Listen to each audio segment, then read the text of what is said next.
ang pamagat ng ating pag-aaralan ay how to overcome temptation. At dito, no? Napapanood ko talaga ito. How to overcome temptation. So, kumali ka ba sa inyo na matokso kayo? Ay, mga lalaki. Yun. Maraming temptation sa mga lalaki. Kaya, ito, napapanood kasi ano yung, kaya ko ito na-aaral. Marami akong outline eh. Pero, napapanood ko talaga eh. How to overcome temptation. Papangiti si Brother Ariel. Na-ikaw mo ba ito, Brother Ariel? So, dito po, makikita po natin, itong ating text ay ito po ang text na panlaban po natin pagdating sa tinatawag po mga temptation. Pero mamaya natin bibigyan ng inyo para makita lang po natin na tayo po ay nasa huling panahon na, nasa huling araw na, at ang kalaban talaga ay talagang aktibo na gumagawa para ibagsak yung mga mananampalataya. Walang ginawa ang kalaban para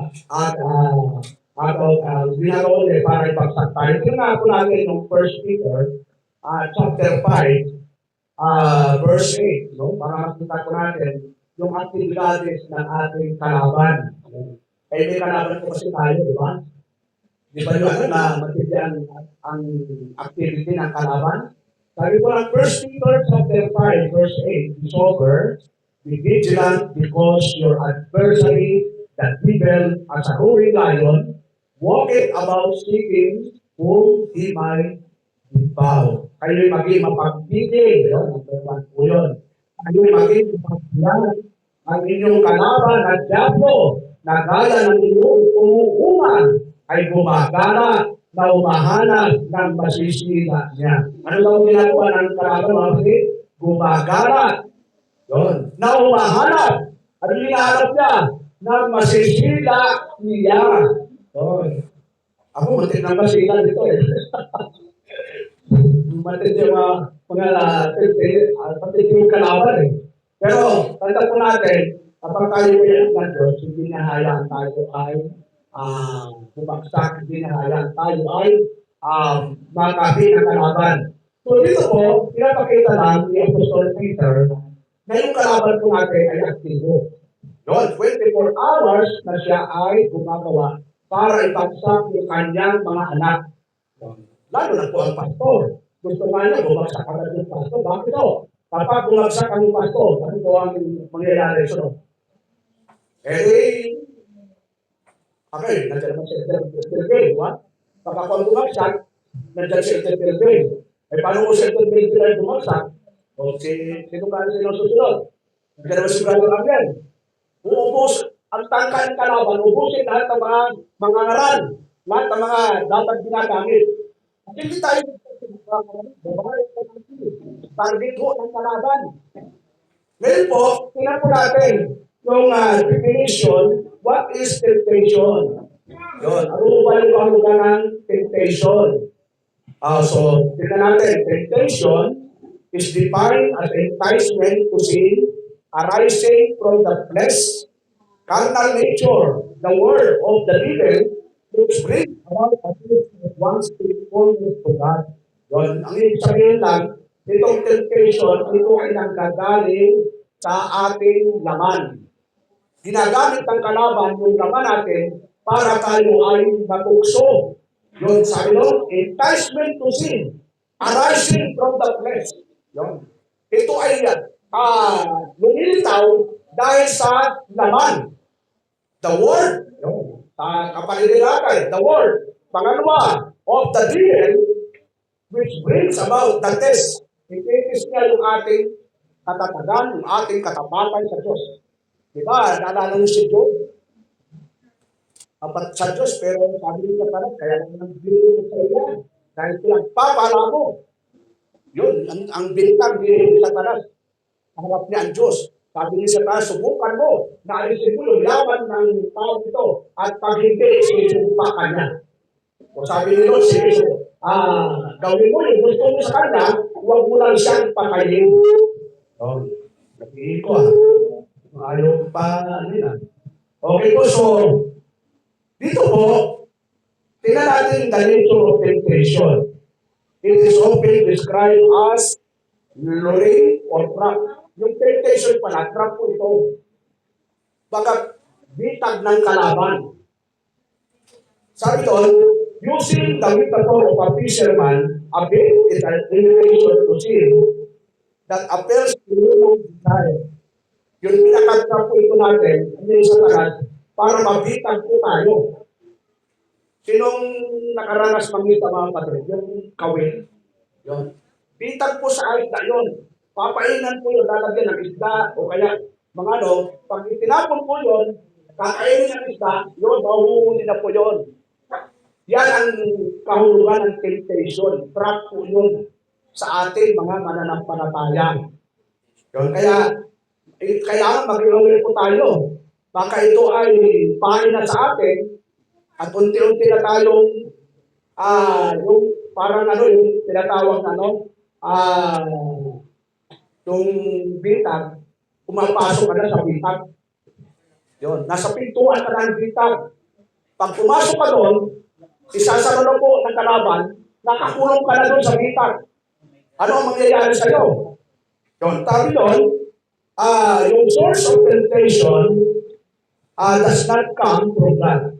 Hindi nanggaling ang temptation sa Diyos. Saan nanggaling po? Sabi po sa James 1:13 to 14, let no man say, pakiano nga ito. Nag-i-echo eh. Lagay mo kaya yan. Pag nandito. No. Okay.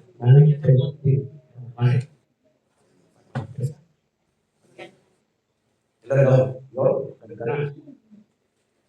Hello, Mike. Master, okay. Okay po. So, sabi po dito sa James 1:13 to 14, let no man say, when he is tempted, I am tempted of God. For God cannot be tempted with evil, neither tempted be any man. Huwag sabihin ng sino man, pagka siya'y na tinutokso, ako'y tinutokso ng Diyos. Sapagkat ang Diyos ay hindi matutokso sa masamang bagay. At hindi rin naman siya manunokso sa kaninuman. Verse 14, but every man, yun, lalaki ang tinutukol, but every man is tempted when he is drawn away of his own lust and enticed. Kundi ang bawat tao, so general ang tawag doon kasi yung man, yung woman, galing sa man. Kaya ang palabing banggit man, pero pangkalatan po yun. Kundi ang bawat tao ay natutokso pagka nahihila ng sariling masamang kita at nahihikayat. Ayun. Yung tukso, hindi pa kasalanan yon. Kaya mayroong sabi dito, sin versus temptation. Temptation is not sin. Yielding to it, as Jesus was tempted in all points. Kung titignan natin ating Panginoon, tinukso siya sa lahat ng bahagi ng kanyang buhay. Pero hindi siya nagpatukso. Di ba? Naalala niyo sa Matthew chapter 4, kung paano tinukso ang ating Panginoon yung Satanas, makita natin sa lahat ng aspekto ng buhay niya. Matthew chapter 4, verse 3, tinignan po natin yung pangyayari yun. Mismo ang naunang tinukso ang ating Panginoon. Sabi doon, and when the tempter came to him, he said, if thou be the Son of God, command that these stones be made bread. Verse 4, but he answered and said, it is written, man shall not live by bread alone, but by every word that proceeded out of the mouth of God. Ang problema, hindi yung titigil si Satanas. Kala mo, na-over ka mo yung isa. O sunod-sunod. Mismo ang ating Panginoon, naranasan niya. Na-over ka niyo yung isa, nandiyan na naman. Sabi ni Satanas, then the devil taketh him up in the whole city and seated him on a pinnacle of the temple. Verse 6, and said unto him, if thou be the Son of God, cast thyself down, for it is written, he shall give his angels charge concerning thee, and their hands they shall bear thee, unless at any time thou dost thy foot against a stone. Pero ito ang sagot ng ating Panginoon. And Jesus said unto him, it is written again. Yun, lumaban po ang ating Panginoon. It is written again. Thou shall not kill thy Lord thy God. Huwag mong tutuksuhin ang Panginoon mong Diyos. Yun palagi dapat may paglaban po tayo sa temptation. Ngayon, titigil pa si Satanas. Hindi rin titigil. Kahit na-overcome mo na, talagang tuloy-tuloy po siya. Hahanap po siya kung saan ka mahina. Yun. Sabi and again, the devil taken him up in the exceeding high mountain and showed him all the kingdom of the world and the glory of them.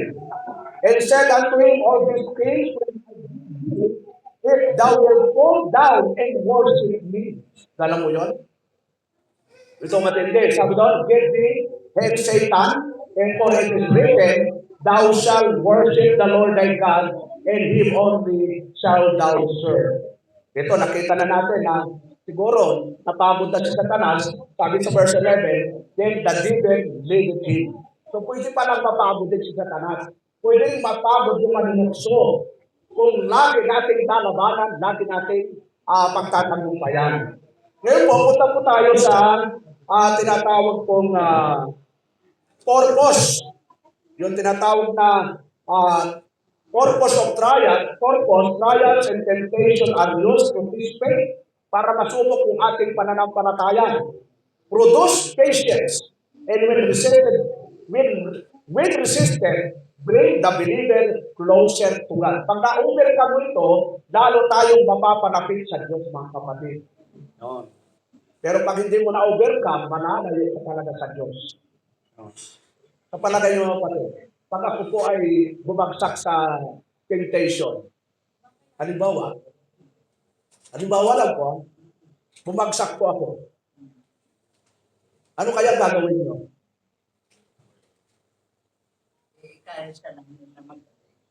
Amen. Oh. Hindi ba nyo sasabihin, lumayas ka na pastor? Yun. So, may possible po talaga. At dami na hong nangyari. Yun. So, pag-usapan po natin, the target of temptations. Ano ba yung target ng pagtukso? Yun. Para alam natin. Kasi, kaya po ito, dala mo kahapon pa lang. Pinag-aralan ko ng gusto pa. Until di pala eh. Sabi doon, the target of temptation, number 1, is the heart and mind. Yung puso natin. Yung puso natin ang isip. Temptation often starts as a thought, attacking when a person is most vulnerable. Sabi doon sa James 14:15, but every man is tempted when he is drawn away of his own lust and enticed. Kundi ang bawat tao ay natutukso pagka nahihila. Yun, nahihila ng sariling masamang kita at nahihikayat. Tapos when lust had conceived, it bringeth forth sin, and sin when it finished, bringeth forth death. Napakatindi po ito. Kung magkagayon ang kahalayan, kung maipaglihi ay nanganganak ng kasalanan, at ang kasalanan, pagkabalaki na, ay namumunga ng kamatayan. So nakakatakot pa ito, mga kapatid. Dahil sandali mong gawin yung kasalanan, ay halos lifetime mo maranasan yung consequence. Yun. Kaya, napakahirap po yung mahulog sa tukso. Kaya, ano yung kanta ng mga sindang kumanta? O tukso, dayuan mo ako. Ito po, nanayuan tukso. Wala akong tukso na lumanayo. Ano ang gagawin natin sa tukso? Tayo po ang tanayo. Yun. Di ba, Brother Ariel? Sino ang lalayo? Tayo o siya? Tayo. Oh, hindi pwedeng, pag lumayo ka doon, mayroon na naman, kaliwat ka na, no? Sabihin sa'yo, brother, I want to see you. Mayroon naman kaliwa, mayroon naman, I want to see you. Hindi na ako ubus eh. Kung papatulan, ay sigurado. Ngayon, wala po ako pag, ano ba, pag tumatong po talaga ako sa temptation, matagal na po akong wala dito. Ito po yun, mga kapatid. Unang salang ko pa lang dito, alam mo, sa Facebook pa lang, magmamit, Pastor, binata pa po kayo. Alam naman yung profile ko, nandun asawa ko eh. Magsasabi pang, binata pa ba kayo, Pastor? Ano ibig sabihin, no, Brad? Nanunokso. Tapos, may pag-visit kayo, ano, pastor, gusto ko maging asawa, maka-Diyos. Kung ano mo yun, balag. Kung pinatulan ko yun, agarlong ba? Ako yun.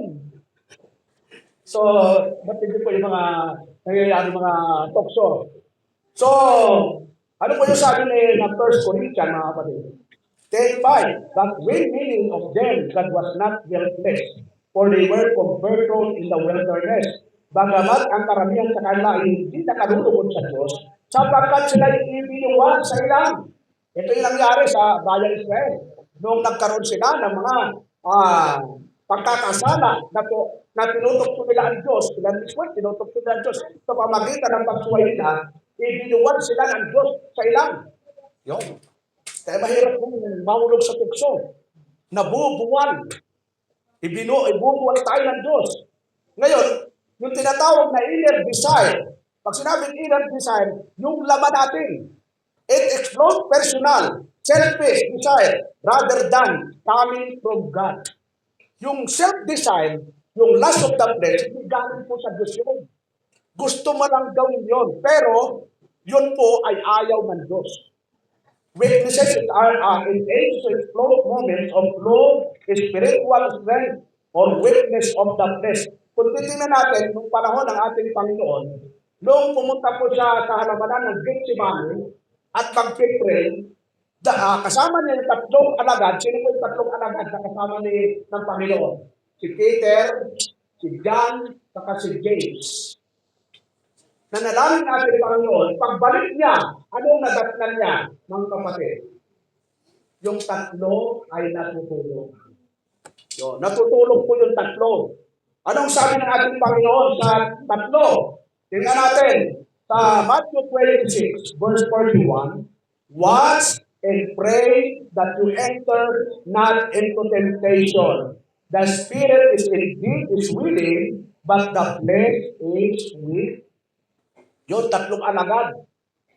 Nakita ng Panginoon, natutulog. Habang siya ay nananalangin. Kaya ang payo niya sa tatlo, kayo'y mga puyat at magsipanalangin upang huwag kayong magsipasok sa tukso. Ang espiritu sa katotohanan ay may ibig, datwat mahina ang laman. So, yung ating laman talagang napakahina po yan. Kahit anong gawin natin, mahina po talaga. Wala akong palakas dyan. Ang palakasin natin yung ating spiritual mga kapatid. Pag lumakas ang spiritual, ma-overcome natin yung kahinaan ng laman natin. Shame, self-pity. Satan uses this to convince believers they are still bound by their past rather than new creatures in Christ. Ginagamit si Satan yung mga nakaraan natin. Yun. Alam mo, alalahanin mo yung nabigo ka sa pag-ibig. Yung iniwan ka ng mahal mo sa buhay. Yung nagagamitin ng kalaban ng kapatid. Para yung utak natin ay talagang mag-isip na mag-isip hanggang mawala ka na sa tamang pag-iisip. Tayo po, mga Kristiyano, ay binigyan po tayo ng Diyos ng tamang pag-iisip. Pero kung hindi makapasok dyan ang kalaban. Kaya sabi ni Apostol na Pablo, 2 Corinthians 5:17, therefore, if any man be in Christ is a new creator, all things are passed away. Behold, all things are become new. Kaya kung ang sino man ay na kay Kristo, siya'y bagong nilalang yun. Mga Kristiyano na po tayo. Ano man yung mga nakaraan nating buhay, kalimutan po natin. Hindi na natin pwede ibalik. Let's move on. Ano yung sabot ng fight? Let's hold in. Mag-hold in lang tayo bilang Kristiyano. Mga nakaraan natin, kalimutan natin. Yung mga minahal natin, inang-iwan sa atin, nagpapakasaya sila. Tapos tayo magpapaka-stress, di ba?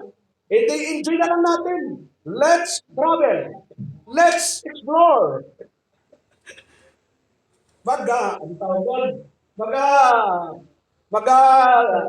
Pasyal-pasyal ka. Kaysa naman bumulong ka sa bahay. Ang nakikita mo, kadiligan. Si Satanas, baka pumasok sa kaisipan mo. Tapos nakita mo pa yung samurai. Hahawakan mo na at tawag doon ng mga yung mga Japanese, kapag nagpapakamatay, harakiri. Yun. Yung maganda ho, kapag kayo ay nag-iisa, ang gawin nyo, magpatugtog kayo ng mga akapela sa inyo, magbukas kayo ng YouTube channel, laksan nyo ng todo-todo, para yung kalaban hindi makapenetrate. Nag-iisa ka na nga, wala ka pang ginagawa, at talaga nagbumuni-muni ka pa, mga nakaraan mo, may isip, at nasamahan ka pa na masamang espiritu. Eh di pag nag-iisa ka, patugtugin mo yung preaching ni pastor. Yun. About the temptation, baka yung kalaban, layas na tayo dito. So, tingnan natin mga kapatid, yung tinatawag na Revelation 12:10, sabi dito, and I heard a loud voice saying in heaven, now is come salvation and strength in the kingdom of our God and the power of His Christ, for the accuser of our brethren is cast down. We accuse them before our God day and night. Dala mo si Satanas pala, ang tawag sa kanya, accuser. Yun. Sino muna nakaranas ng accuser? Si Job. Alam mo yan, sinanag kaya lang naman simbad yan. Dahil malapit. Eh, paano kung lumipat na tayo sa nae? Sino sasama pag naik na ang Trinity Baptist, Cavite? Taas ang kamay. Okay mo? Wala na sasama? Oh, malayo na. Oh, ititis tayo. Oh, kaya lang nagsisip si Brother Larry kasi may motor. Eh, paano kung bisikleta na lang, Brad? Ang mga accuser. Yan ang trabaho ni Satanas. I-accuse tayo. Kailangan man nagsisimba yan dahil may trabaho. Sigurado, ano sa mong trabaho yan? Sasabihin, kung kailan naman ako nagsisimba dyan, wala akong trabaho. Eh di, ganun ho ang trabaho ni Satanas. Ang tawag sa kanya ng Bible ay accusers of the brethren. Inaakusahan niya. Ngayon, tingnan natin yung mga example. Example of temptation and consequences. Grabe talaga, no? May temptation, pag ginawa yung temptation, may consequences. Sa palagay nyo, sino yung unang natukso sa Biblia? Yung mag-asawa, si Adan at si Eva.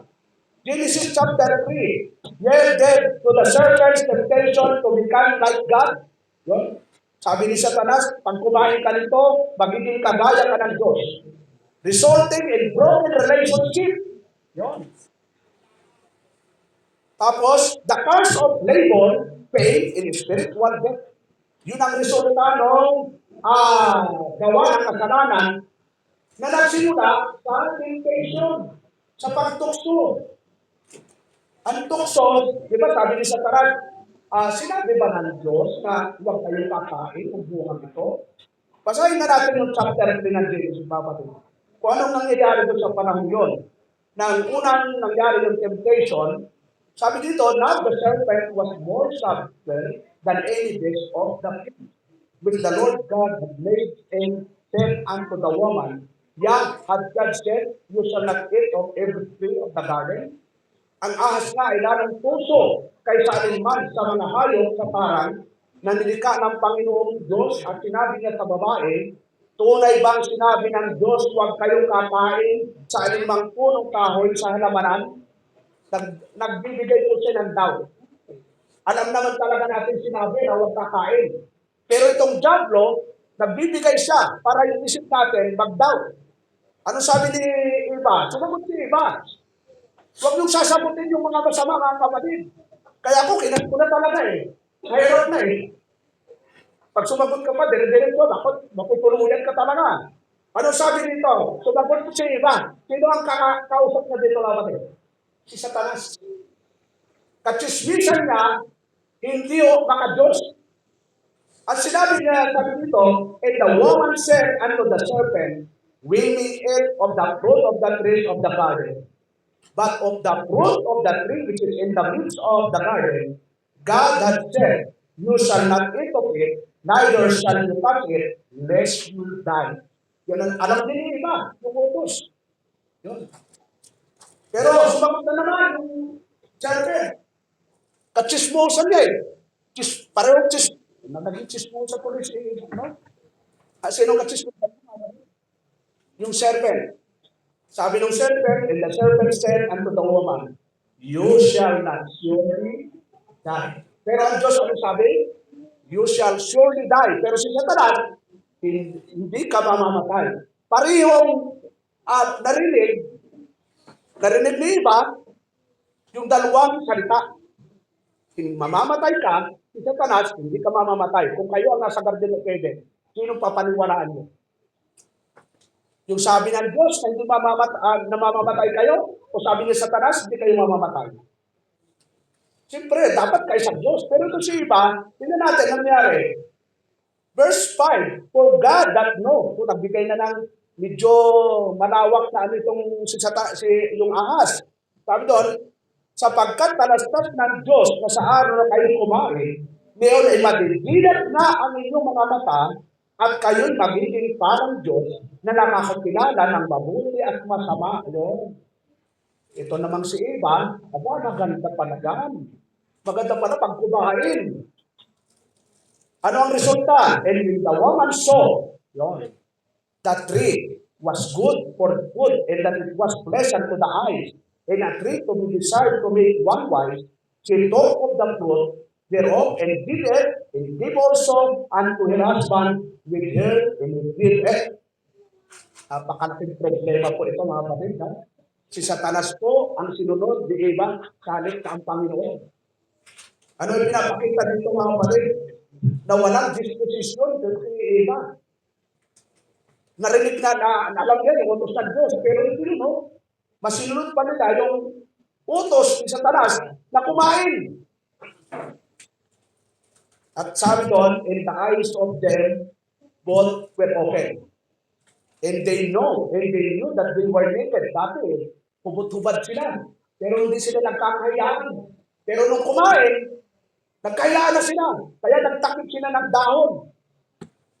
Kaya yung mga makasalanan, mga malisyado yan. Masyadong malisyoso.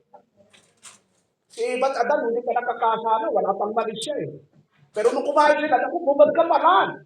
Yun. Kaya makikita natin, kung tatapusin na dito, nagtakip po sila ng dahon para matakpan yung kahubaran nila because of sin. Yung mga po yan, pero makita natin yung consequence ng ginawa nila, yung kasalanan. Ang anong sabi doon sa lalaki, ang iyong kakainin, ang iyong pagpapawisan. At sa babae naman, ano ang consequence? Kapag ikaw ay manganganak, ikaw ay magnanira. Doon sa ahas, anong parusa? Ang iyong kakainin ay alabok. Ang iyong paglalakad, ang iyong katawan. Hindi natin alam kung ano yung tsura ng ahas na yun. Kasi sumpa yun na yung paglalakad niya, yung katawan niya. Pero may nakita ba kayong ahas na nakatayo? Wala eh. Yung sumpa kasi sa kanya yan. So ano yung punto natin? Na yung temptation, talagang nandyan lang po yan, talagang lahat ng aspito, pwede natin makapilitin natin. Ngayon, punta tayo sa pangalawang tao na nakaranas ng temptation. Sino ang nakaranas sa kapatid? Si David and Bathsheba. David succumbed to lust, committing adultery and murder. This led to long-lasting consequences,